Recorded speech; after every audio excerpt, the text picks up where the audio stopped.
Eu gostaria de dar sequência, irmãos, à nossa série de mensagens, Jesus na carta aos Hebreus. Eu convido os irmãos a se colocarem em pé. Vamos ler a palavra do Senhor, Hebreus capítulo 5, de 1 a 10. Eu vou ler os versículos ímpares e os irmãos lerão os versículos pares. Porque todo sumo sacerdote, sendo tomado dentre os homens, é constituído nas coisas concernentes a Deus, a favor dos homens, para oferecer tanto dons como sacrifícios pelos pecados.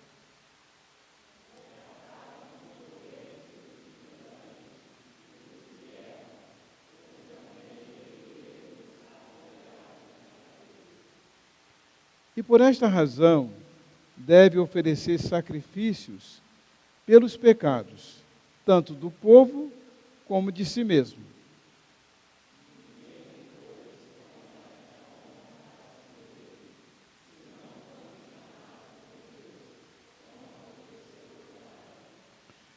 Assim, também Cristo a si mesmo se glorificou, não se glorificou, para se tornar sumo sacerdote, mas o glorificou aquele que lhe disse: Tu és meu filho, eu hoje te gerei.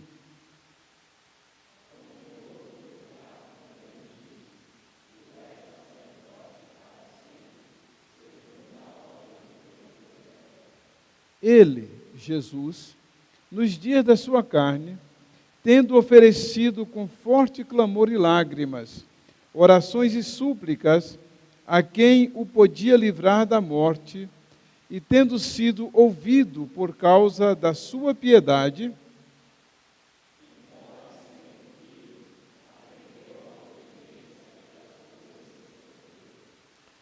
e tendo sido aperfeiçoado, tornou-se o autor da salvação eterna para todos os que lhe obedecem.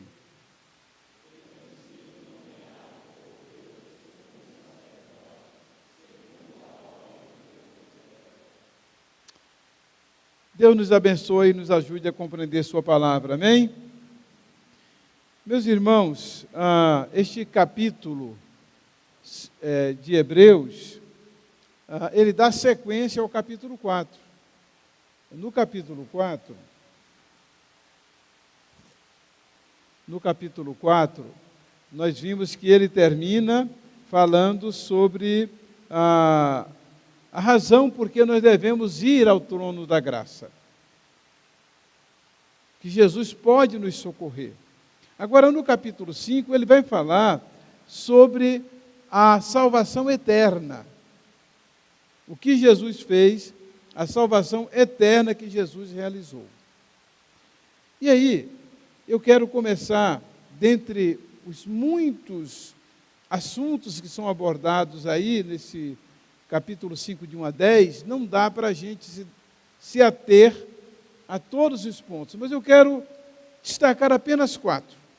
Primeiro, a questão do sumo sacerdote, que ele era capaz de condoer-se dos ignorantes e dos que erravam. Olha só.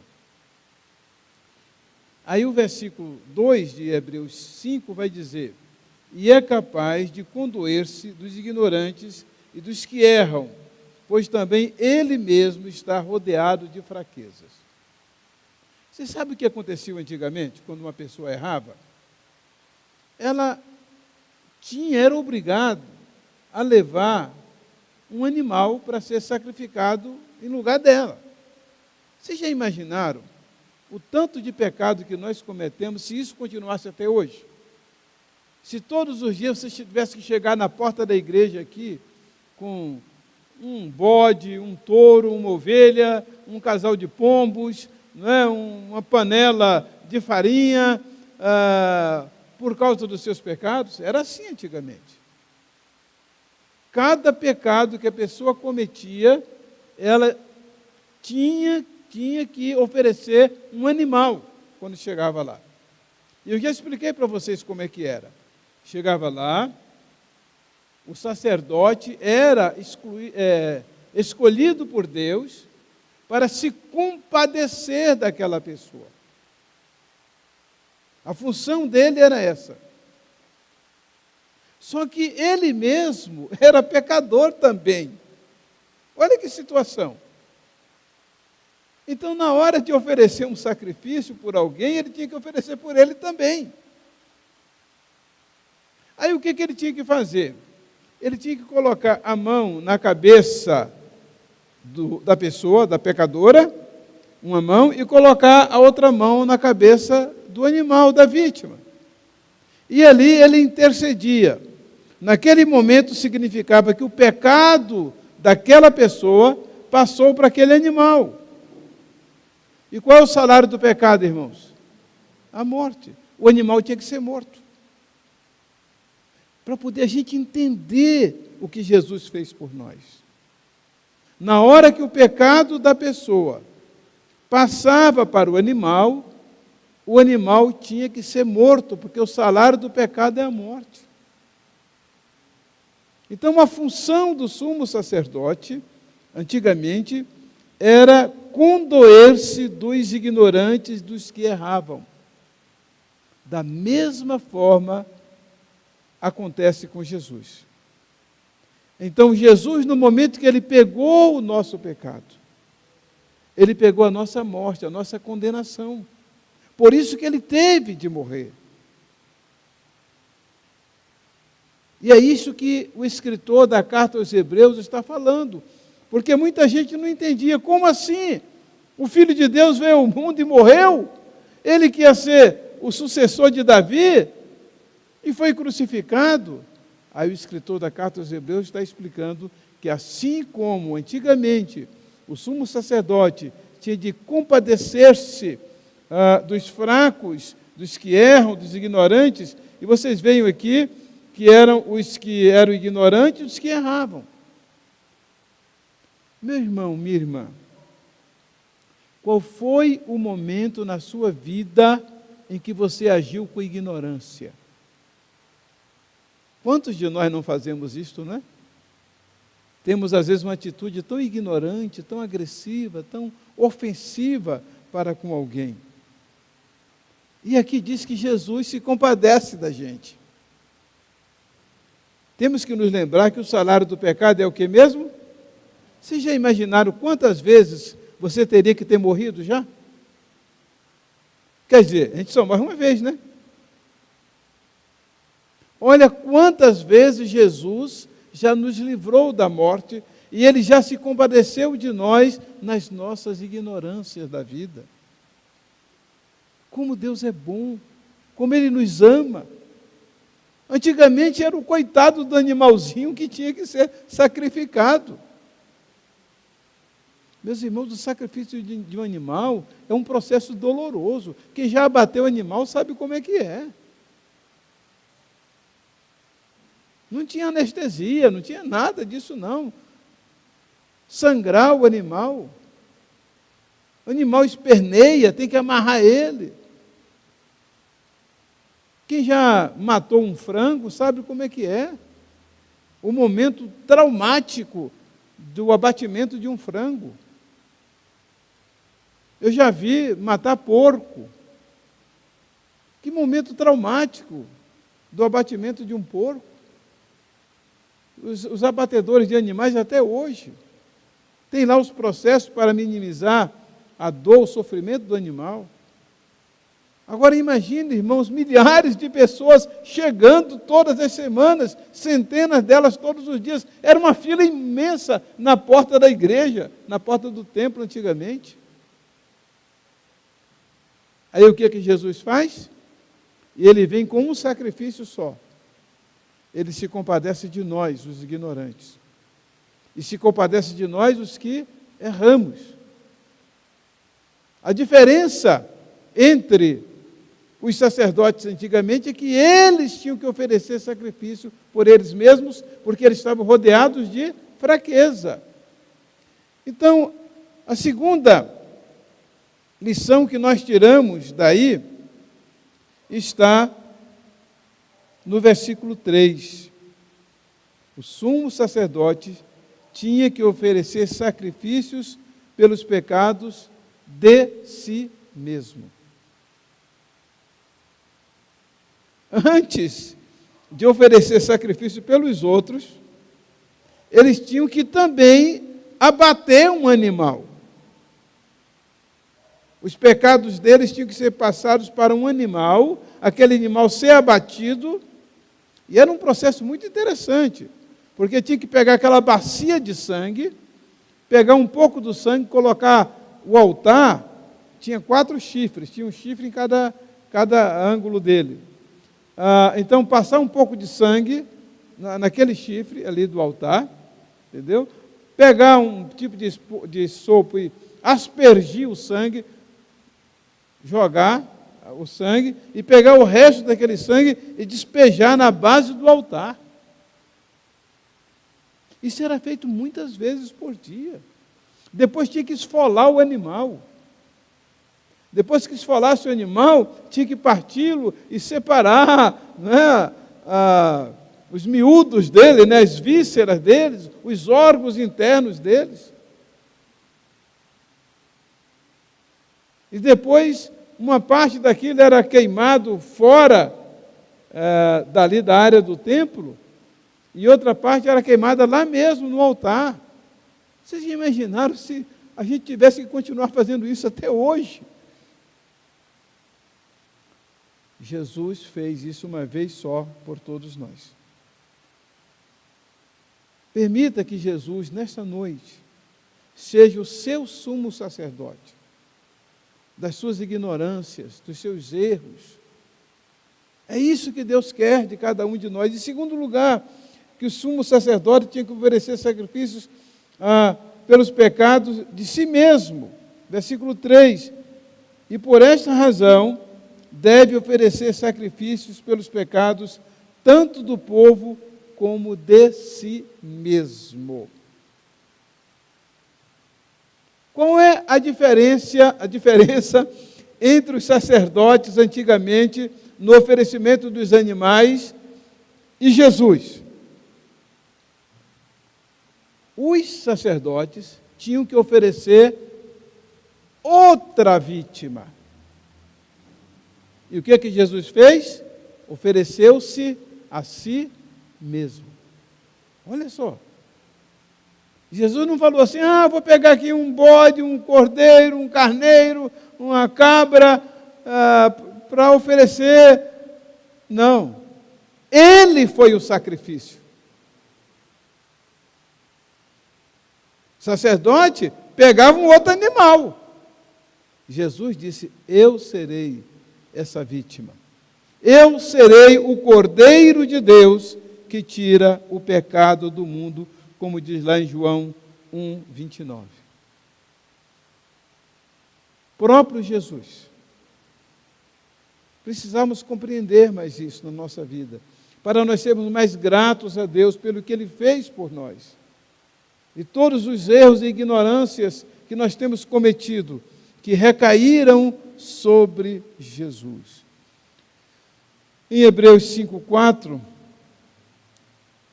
esse versículo esclarece, não é, o que Jesus fez por nós. Ninguém, pois, toma esta honra para si mesmo, senão quando chamado por Deus, como aconteceu com Arão. No verso 5 nós vamos ver que Jesus é o escolhido por Deus. A terceira lição que nós tiramos desse texto de Hebreus, capítulo 5, de 1 a 10, é que Jesus é sacerdote para sempre. O que acontecia com os sacerdotes antigamente? Eles morriam e eram sepultados. Como em outro lugar, também diz, tu és sacerdote para sempre, segundo a ordem de Melquisedeque. Como eu disse, ainda vamos falar sobre Melquisedeque, essa figura que não teve pai, não teve mãe, não teve princípio e não teve fim de dias. Vamos chegar nele ainda. Mas aqui está dizendo que Jesus é semelhante a Melquisedeque, no sentido de que, espiritualmente, era como se Melquisedeque existisse para sempre. Aí o que acontece com Jesus? Ele dá a vida por nós, ele próprio é a vítima, ele próprio é o Cordeiro de Deus, sacrificado por nós, ele é sepultado, mas ele ressuscita. Qual é a diferença de Jesus para os outros sacerdotes? Eles morriam e eram sepultados e permanecem mortos até hoje. E Jesus venceu a morte, ressuscitou. E o que mais que Jesus faz? Romanos capítulo 8, verso 34. Jesus está à direita de Deus e também intercede por nós. Quer dizer, Jesus não somente ofereceu aquele sacrifício ali e pronto. Não. Eu já expliquei para os irmãos que o Espírito Santo pegou o sangue de Jesus, levou lá no céu e despejou esse sangue de Jesus no altar celestial. Vocês podem imaginar o que pode ter acontecido ali naquele dia. Porque Jesus morreu fora de Jerusalém, Jesus não foi oferecido no altar de Jerusalém. Ele foi oferecido no céu. E por isso, ele agora ressuscitou e continua lá como sumo sacerdote, intercedendo por nós. Está sentado à direita de Deus e continua sendo o sacerdote de Deus que intercede em nosso favor. Por isso que João, capítulo 10, versículo 27 a 29, não tem todo o texto aí, mas o texto é assim, não precisa projetar. Jesus diz o seguinte: as minhas ovelhas ouvem a minha voz, e eu as conheço, e elas me seguem. E dou-lhes a vida eterna, e nunca hão de perecer, ninguém as arrebatará da minha mão. Meu Pai que mais deu, maior do que todos, e ninguém pode arrebatá-las da mão do meu Pai. Então, com essa ação de Jesus, de ele mesmo ter sido a vítima, e ele ter vencido a morte, diferente dos outros sacerdotes. Ele não ficou morto, ele ressuscitou. E ele agora está à destra do Pai, à direita do Pai, e continua intercedendo em nosso favor. Meus irmãos, que coisa extraordinária! Que garantia de vida eterna, de perdão eterno, que Deus nos deu por causa das nossas ignorâncias, dos nossos pecados. Vocês podem imaginar o que está acontecendo neste momento? Jesus intercedendo em favor de cada pecador, de cada ignorante neste mundo, de cada crente. E a quarta lição que tiramos, irmãos, deste texto, Hebreus capítulo 5, versículo 9. Jesus é o autor da salvação eterna. Então não foi apenas uma salvação realizada ali. No dia que você entregou a sua vida para Jesus, meu irmão, você foi salvo eternamente e nunca você vai perder essa salvação. E tendo sido aperfeiçoado, tornou-se o autor da salvação eterna. Da salvação eterna para todos os que lhe obedecem. Então, a obra que Jesus realizou em seu favor, meu irmão, em nosso favor, não foi uma obra apenas um ato ali. Ali ele cancelou todos os nossos pecados. E ali ele garantiu a nossa salvação eterna. Mas ele continua intercedendo por nós no céu. É o que a Bíblia diz. Aliás, um texto que eu tenho citado muitas vezes para os irmãos aqui, de 1 João 4:1, que não está projetado aí, que diz assim: meus filhinhos, é 1 João 2:1, meus filhinhos, essas coisas vos escrevo para que não pequeis. Mas se alguém pecar, temos para com o Pai um advogado, Jesus Cristo, o justo, o qual é a propiciação. O que é a propiciação? Aquele que se torna propício. É a propiciação pelos nossos pecados, e não somente pelos nossos, mas pelos de muitos. Irmãos, nós estamos falando aqui dos pecados que a gente comete por ignorância, por uma fraqueza.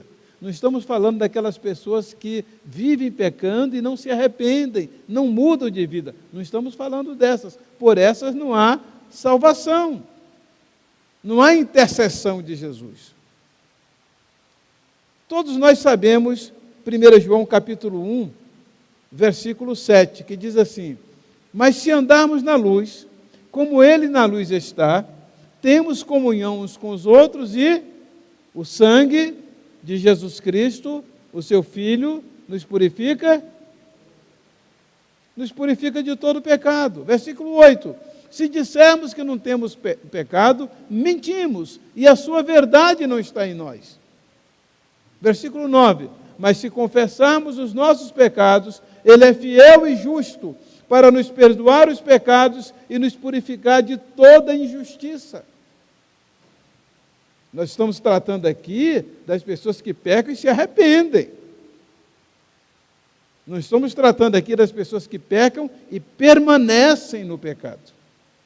É desses que eu estou falando, os que se arrependem. Os que permanecem no pecado, não há salvação para eles. Não há perdão para eles. Pois se eles permanecem, não mudam, significa que essas pessoas nunca foram salvas. Nunca aceitaram Jesus como Salvador. Ok? Para a gente não confundir, eu vou pecar porque então Jesus vai me perdoar. Se você pecar já sabendo que Jesus vai perdoar, então, é o que diz Hebreus 10:26, né? Porque se pecarmos voluntariamente depois de termos recebido o pleno conhecimento da verdade, já não resta mais sacrifício pelos pecados, mas uma expectativa horrível de juízo. Estamos falando das pessoas que pecam, que não se conformam com o seu pecado, que dizem: Deus, eu não me conformo com o meu pecado, eu quero mudar, Senhor, me ajuda, me perdoa, me dá força. Estamos falando dessas pessoas. Para que você, meu irmão, tenha mais certeza da sua salvação. Você não fique achando que perdeu sua salvação porque pecou. Não, se você se arrependeu, Deus perdoou. Se confessarmos os nossos pecados, Ele é fiel e justo para nos perdoar os pecados e nos purificar de toda injustiça. O sangue de Jesus Cristo nos purifica de todo o pecado. Por isso que Ele está à direita do Pai e intercede por nós, e esta salvação é uma salvação eterna. Amém? Vamos ficar em pé e vamos orar. A equipe de louvor pode vir? Você está precisando de Jesus, está precisando de ser salvo, você está precisando do perdão dos seus pecados. Eu vou orar agora. E se você está precisando de que Jesus perdoe você, suas ignorâncias, seus erros, enquanto eu estiver orando, você mantenha a sua mão levantada e Deus, que sabe do que você está precisando, Deus vai olhar para o seu coração, vai olhar para a sinceridade da sua vida, que você quer ser perdoado, você quer viver uma vida nova. Então vamos orar. Se você está precisando desta oração, levante a sua mão e mantenha levantada enquanto estiver orando. Senhor, no nome de Jesus, pedimos que Tu perdoes as nossas ignorâncias, Senhor. Perdoe os nossos erros, perdoe as nossas fraquezas, nos purifique completamente pelo sangue de Jesus, e que tomemos posse, Senhor, da salvação eterna que Jesus conquistou por nós. Que o teu amor possa encher o nosso coração e possamos ter paz na nossa vida. É a nossa oração, Pai Santo, em nome de Jesus. Amém. Amém. A equipe de louvor pode nos conduzir, por favor?